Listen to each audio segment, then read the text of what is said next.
Hi all, welcome to my class. അപ്പം നമ്മൾ ഇന്നത്തെ ക്ലാസ്സിൽ ഡിസ്കസ് ചെയ്യാൻ പോകുന്നത് കേരളത്തിലെ നദികൾ എന്ന് പറഞ്ഞിട്ടുള്ള ടോപ്പിക്കാണ്.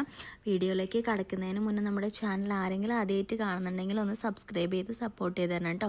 ഓക്കെ, അപ്പോൾ നമ്മൾ നദികളെ പറ്റിയിട്ടുള്ള ക്വസ്റ്റ്യൻസ് ഡിസ്കസ് ചെയ്യാം.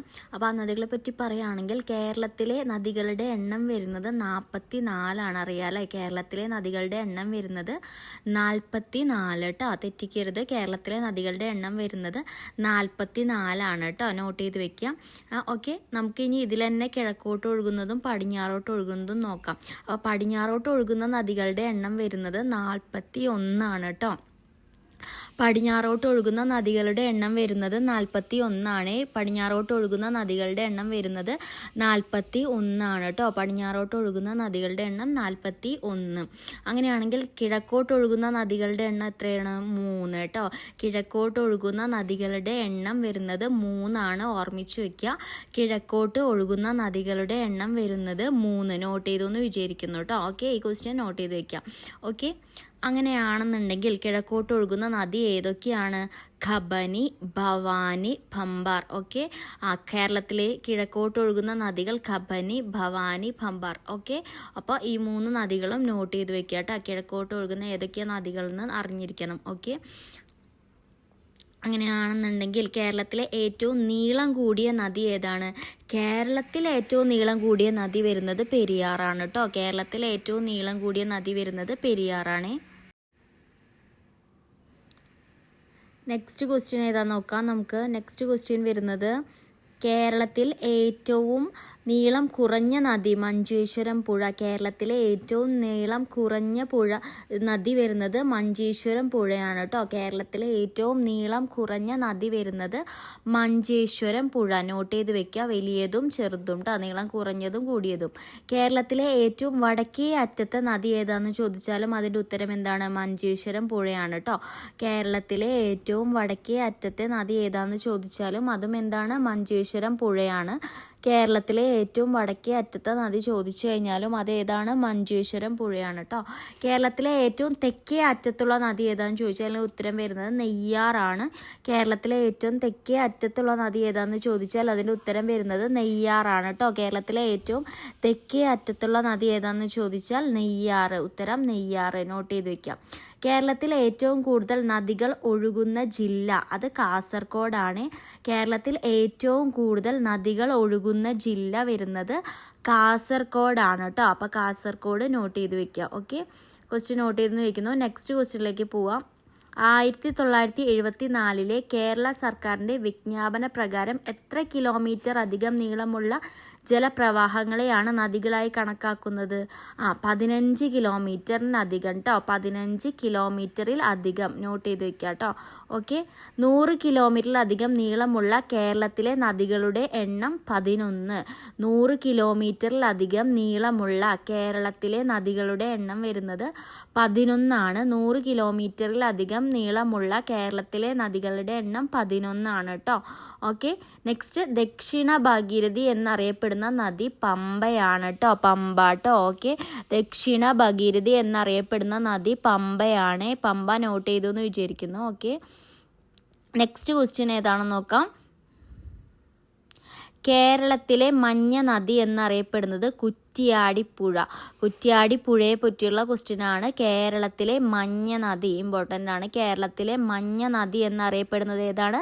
കുറ്റിയാടിപ്പുഴ കേട്ടോ. കുറ്റിയാടിപ്പുഴയാണ് കേരളത്തിലെ മഞ്ഞ നദി എന്നറിയപ്പെടുന്നത്. ഓക്കെ, സൈലന്റ് വാലിയിൽ നിന്ന് ഉത്ഭവിക്കുന്ന നദിയാണ് തൂതപ്പുഴ. സൈലന്റ് വാലിയിൽ നിന്ന് ഉത്ഭവിക്കുന്ന നദിയാണ് തൂതപ്പുഴ. തിരിച്ച് തൂതപ്പുഴ എവിടെ നിന്നാണ് ഉത്ഭവിക്കുന്നത് ചോദിച്ചാലും എന്താ? സൈലന്റ് വാലി എന്ന് ഉത്തരം വരും. ഓക്കെ, അപ്പോൾ അത് നോട്ട് ചെയ്തെന്ന് വിചാരിക്കുന്നു കേട്ടോ. ഓക്കെ, അടുത്ത ക്വസ്റ്റ്യൻ സൈലന്റ് വാലിയിൽ കൂടി ഒഴുകുന്ന നദി ഏതാണെന്ന് ചോദിച്ചാൽ കുന്തിപ്പുഴ കേട്ടോ. സൈലന്റ് വാലിയിൽ കൂടി ഒഴുകുന്ന, 2 ക്വസ്റ്റ്യനും വ്യത്യാസമുണ്ട്. ഇത് ഒഴുകുന്ന നദി ഏതാണെന്ന് ചോദിച്ചിട്ടുള്ളത് ഏതാണ്? കുന്തിപ്പുഴ കേട്ടോ. ഓക്കെ, കുന്തിപ്പുഴ. നെക്സ്റ്റ് ക്വസ്റ്റ്യൻ ദക്ഷിണ കേരളത്തിലെ ഏറ്റവും ചെറിയ നദി അയിരൂർ പുഴ. 17 കിലോമീറ്റർ ആണ് കേട്ടോ. ദക്ഷിണ കേരളത്തിലെ ഏറ്റവും ചെറിയ നദിയാണ് ചോദിച്ചിട്ടുള്ളത്. ദക്ഷിണ കേരളത്തിലെ ഏറ്റവും ചെറിയ നദി അയിരൂർ പുഴ കേട്ടോ. 17 കിലോമീറ്റർ ആണ് കേട്ടോ. ഓക്കെ, നെക്സ്റ്റ് ക്വസ്റ്റ്യൻ വരുന്നത് കൊടങ്ങര പള്ളം പുഴ ഒഴുകുന്ന കേരളത്തിലെ പ്രദേശം അട്ടപ്പാടി.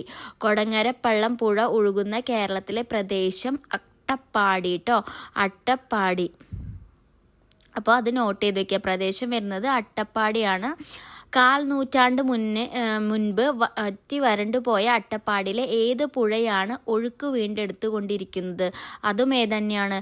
കൊടങ്ങരപ്പള്ളം എന്ന് പറഞ്ഞിട്ടുള്ളതാണ് കേട്ടോ. കൊടങ്ങരപ്പള്ളത്തിനെ പറ്റിയിട്ടുള്ള 2ാമത്തെ ക്വസ്റ്റ്യൻ ആണ് കേട്ടോ. അത് നോട്ട് ചെയ്ത് വയ്ക്കുക. ഓക്കെ, നെക്സ്റ്റ് ക്വസ്റ്റ്യൻ നോക്കാം. കൊടങ്ങരപ്പള്ളം പുഴയുടെ ഉത്ഭവസ്ഥാനം വരുന്നത് തമിഴ്നാട് അതിർത്തിയിലെ പെരുമാൾമുടിയാണ്. ഉത്ഭവസ്ഥാനം വരുന്നത് തമിഴ്നാട് അതിർത്തിയിലെ പെരുമാൾമുടി കേട്ടോ. ഉത്ഭവസ്ഥാനം വരുന്നത് തമിഴ്നാട് അതിർത്തിയിലെ പെരുമാൾമുടി. ഓക്കെ, കൊടങ്ങരപ്പള്ളം പുഴ ഒഴുകി എത്തിച്ചേരുന്ന നദി അത് ഭവാനിയാണ്.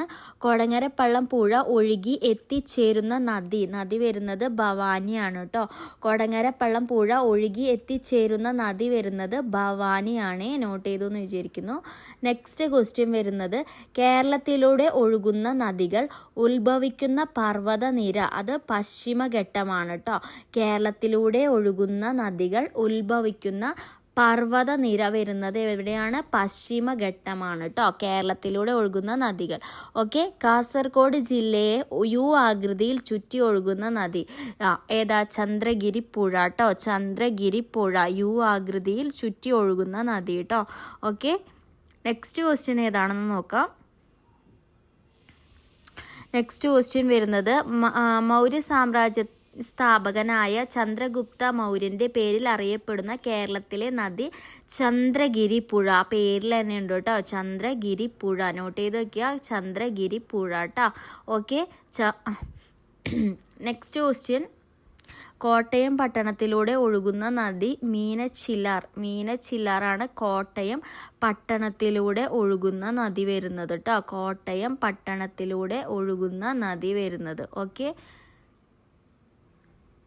നെക്സ്റ്റ് വരുന്നത് അരുന്ധതി റോയിയുടെ the God of Small Things എന്ന പുസ്തകത്തിൽ പ്രതിപാദിക്കുന്ന നദി മീനച്ചില്ലാറാണ് അരുന്ധതി റോയിയുടെ the God of Small Things എന്ന പുസ്തകത്തിൽ പ്രതിപാദിക്കുന്ന നദി വരുന്നത്. ഓക്കെ, മൂന്നാറിൽ സംഗമിക്കുന്ന നദികൾ ഏതൊക്കെയാ? മുതിരപ്പുഴ, നല്ലതണ്ണി, കുണ്ടള. ഓക്കെ, മൂന്നാറിൽ സംഗമിക്കുന്ന നദികൾ 3 വരുന്നുണ്ട്. 3 നോട്ട് ചെയ്ത് വെക്കുക കേട്ടോ. ഓക്കെ, നെക്സ്റ്റ് ക്വസ്റ്റ്യൻ നോക്കാം.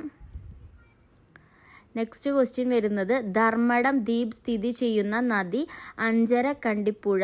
ധർമ്മടം ദ്വീപ് സ്ഥിതി ചെയ്യുന്ന നദി അഞ്ചരക്കണ്ടിപ്പുഴ കേട്ടോ. ഓക്കെ, അപ്പോൾ അത് നോട്ട് ചെയ്ത് വെക്കുക.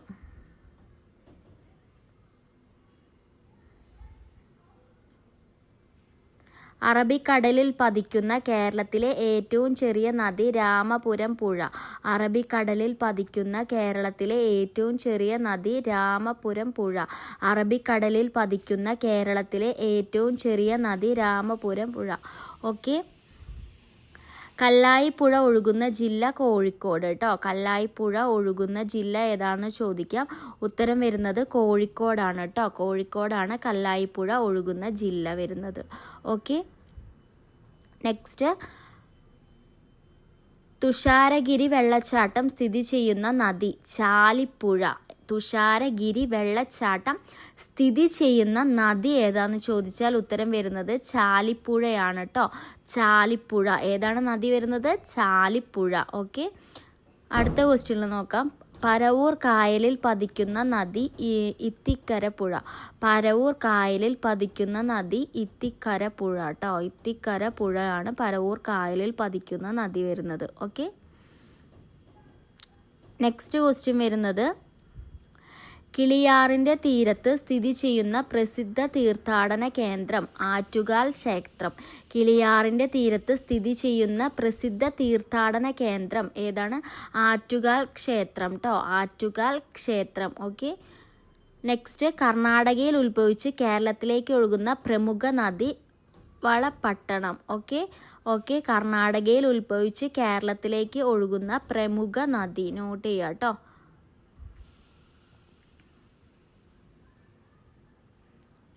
വിജയൻ്റെ ഗുരുസ്വാഗരം എന്ന കൃതിയിൽ പ്രതിപാദിച്ചിരിക്കുന്ന നദി ഏതാണ്? തൂതപ്പുഴ കേട്ടോ. വിജയൻ്റെ സാഗരം എന്ന കൃതിയിൽ പ്രതിപാദിച്ചിരിക്കുന്ന നദി തൂതപ്പുഴ കേട്ടോ. വിജയൻ്റെ ഗുരുസ്വാഗരം എന്ന കൃതിയിൽ. ഓക്കെ. SK പൊറ്റക്കാടൻ്റെ നാടൻ പ്രേമം എന്ന കൃതിയിൽ പ്രതിപാദിച്ചിരിക്കുന്ന നദി ഇരുവഴിഞ്ഞിപ്പുഴ കേട്ടോ. SK പൊറ്റക്കാടിൻ്റെ നാടൻ പ്രേമം എന്ന കൃതിയിൽ പ്രതിപാദിച്ചിരിക്കുന്ന നദി ഇരുവഴിഞ്ഞിപ്പുഴ. നോട്ട് ചെയ്ത് വെക്കാം കേട്ടോ. ഓക്കെ.